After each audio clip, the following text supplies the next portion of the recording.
So in the beginning was the Word, and the Word was with God, and the Word was God. The traditional belief in this is that Jesus was the Word, that Jesus was the God incarnate, flesh made incarnate. But the truth is, each one of us here is the Word made flesh. We are each souls and spirits in a physical body having a spiritual experience and a physical experience all at the same time. So in the beginning was the Word, and the Word was with God, and the Word was God, is each one of us here, is you.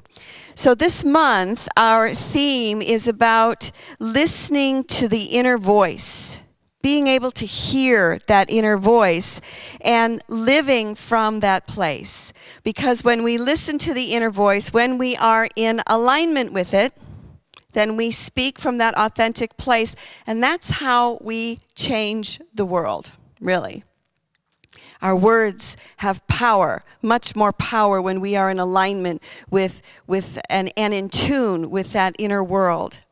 So the truth is, though, that many times in our lives we can lose touch with that inner voice, that sometimes we just don't hear it.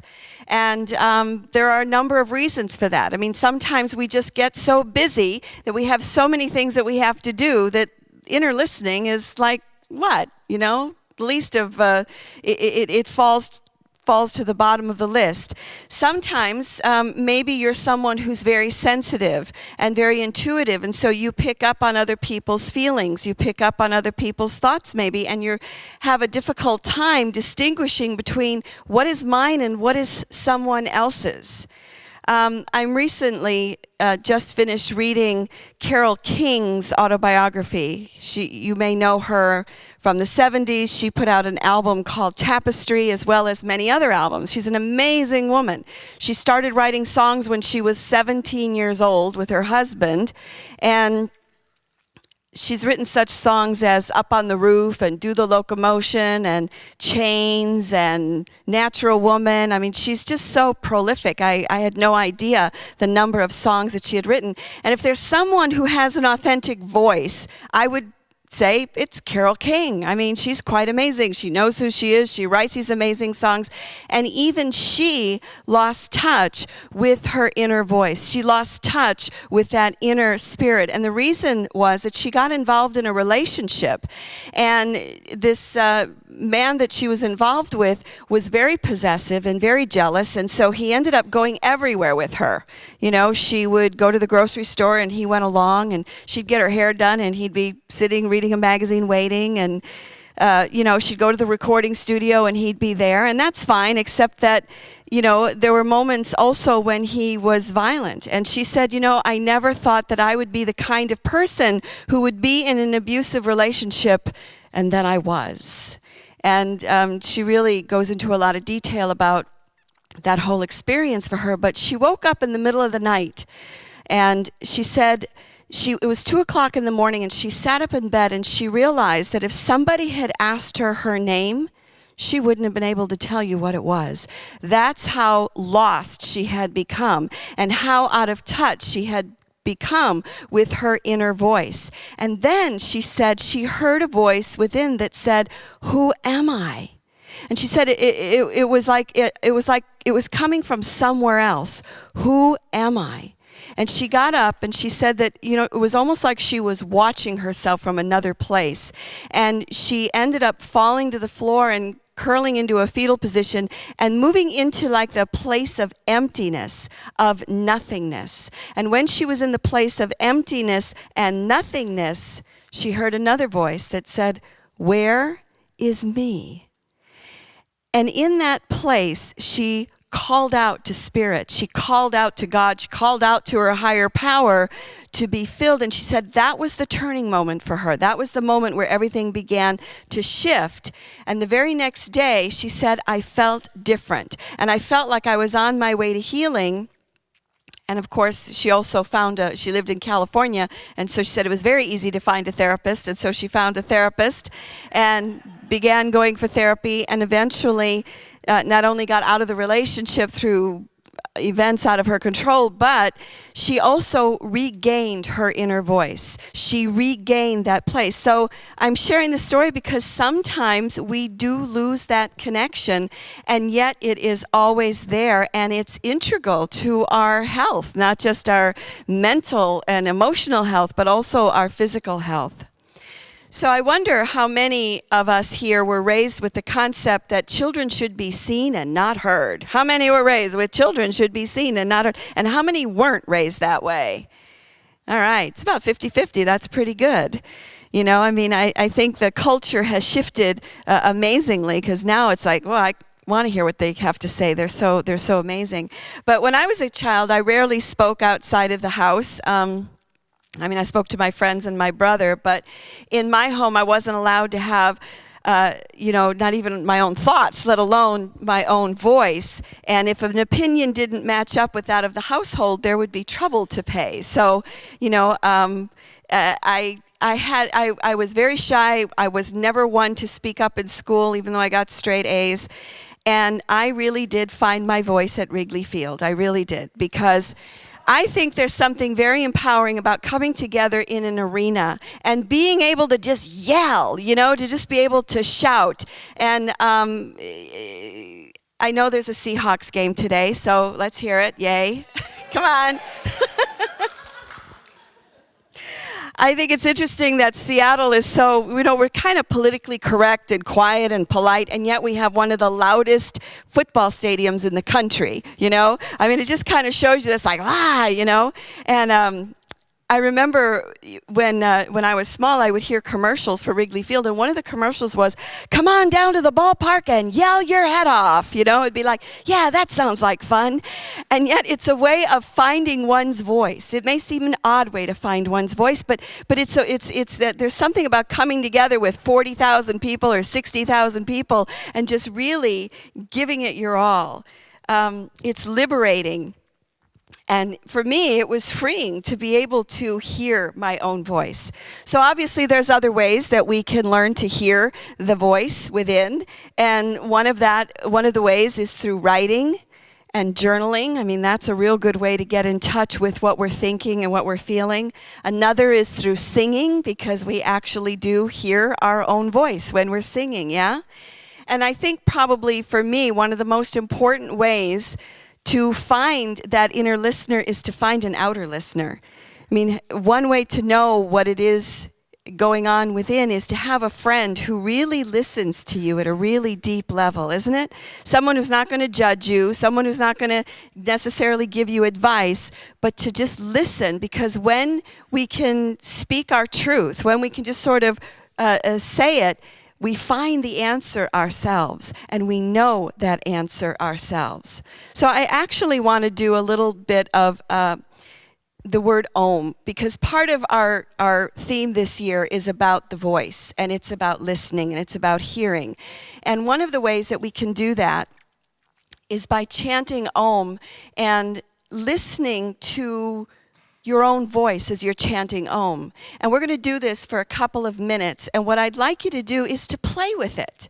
So instead of just saying at one tone, maybe to move around a little bit with the tone. Go higher, go lower. And also to listen to the other people around you and maybe match up your sound with theirs. Now the word Om is said to be the first word. So when there was a word, and the word was God, and the word was with God, many have said that word was Om, and that Om can be heard in every sound in the universe. That it's that seed word, and it's actually pronounced A-U-M, and it's done with a complete and full breath. And I know many of you are chanters and Omers and from way back, but I want us to do it consciously, completely. So I'm just going to breathe through it here. So it's a complete breath, and it's A-U-M, Om, and the M at the end kind of vibrates on your lips. Yeah? So let me just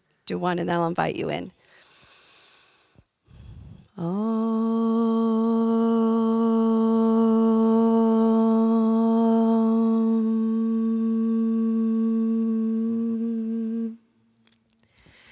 So as we do this, I'm just going to invite you to keep keep it going on your own, and then I'm going to bring it, I'll let you know when we're bringing it back to a close. But the idea is to listen to your voice and the voice within.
And just let the last Om stay on your lips as it disappears into the room.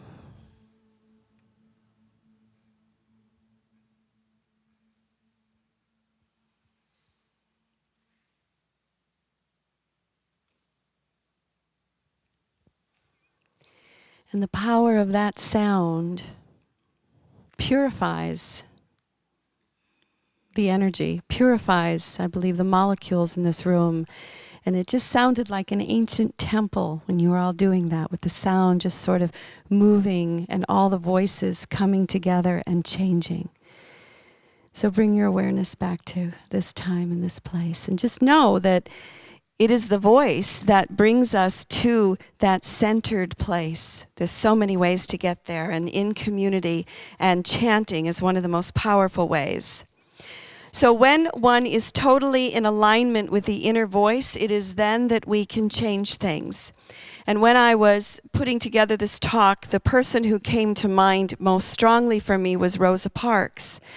Because when she was told that she had to give up her seat on the bus, she said no. And she was so clear. She was so in alignment with herself that there was no question about it. She was sitting really in the middle of the bus, and when more white people got on the bus driver came back and he said, "You have to move farther back." And the other people who were sitting there did move back, and she said, when that white driver stepped back toward us, when he waved his hands and ordered us up out of our seats, I felt a determination cover my body like a quilt on a winter night. She was so in alignment with who she was and what she knew was right and what she knew was wrong, that when she said no, the bus driver said, "Well, you know, I'm going to have to call the police because it's against the law." And she said, "You go right ahead." And of course she was arrested, and she said, I was very busy. I had a lot of things to do in my life. I didn't need also to be in jail at that time because I had a lot of stuff I had to do. But she's called the mother of the civil rights movement because it was in her speaking. It was in her saying no. And in that strong moment that things began to shift and change. And that's the power of the spoken word. So I'm going to invite Marcia Rutan to come forward and to share her story and how it fits with speaking the word. So Marcia just received the Rosie, I already forgot. The Rosie Award, which is from Rosie the Riveter, and that's the origin of the word of the award, and it's a very big deal. I mean, she won this. It was all over the nation, and you were chosen from all over the nation. So, first of all, let us applaud Marcia for her achievement.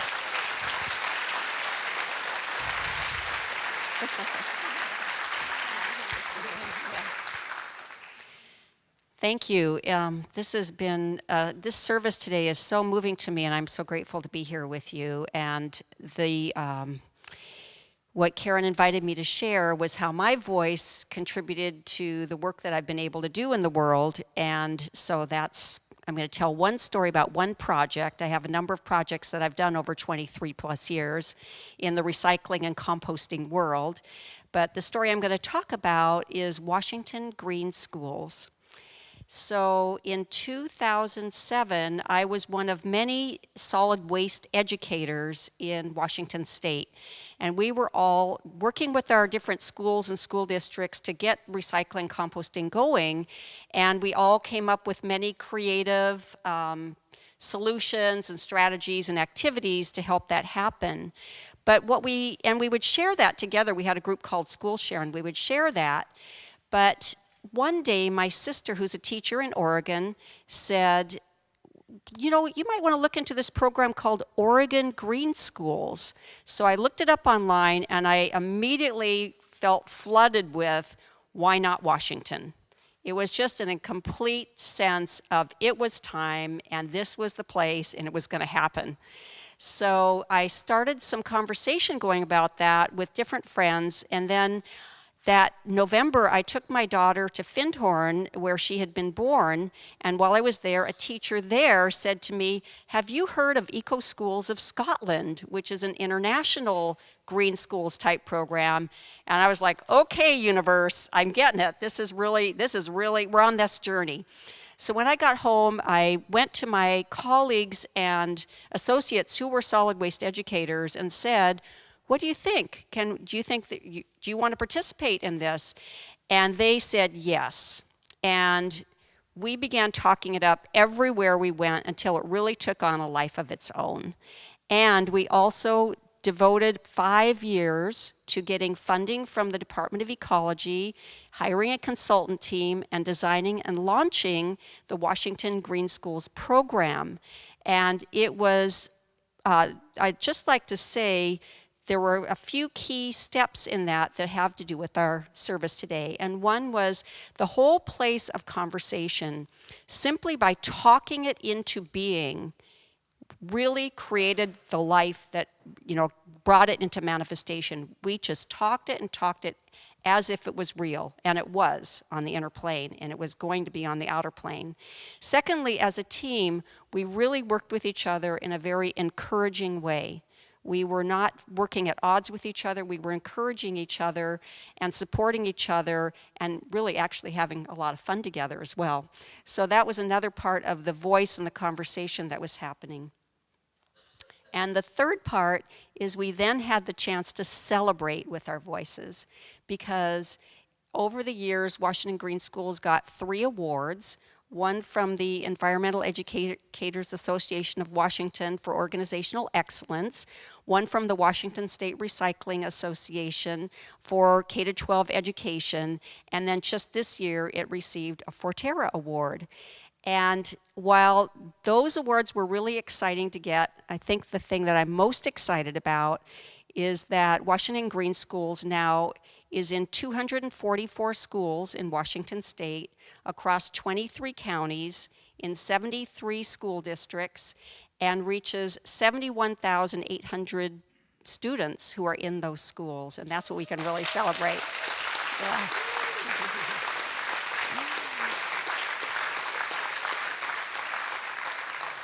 So while I'm just so grateful for this chance to have been able to be part of this project, and I totally encourage each one of you, if you have a little small voice that has just like, oh, I think this is time. This is the time I want to do this. Really to trust it and to gather your friends to help it come into being and celebrate it as it manifests into reality. Yeah, thank you. Thank you, Marcia. Thank you.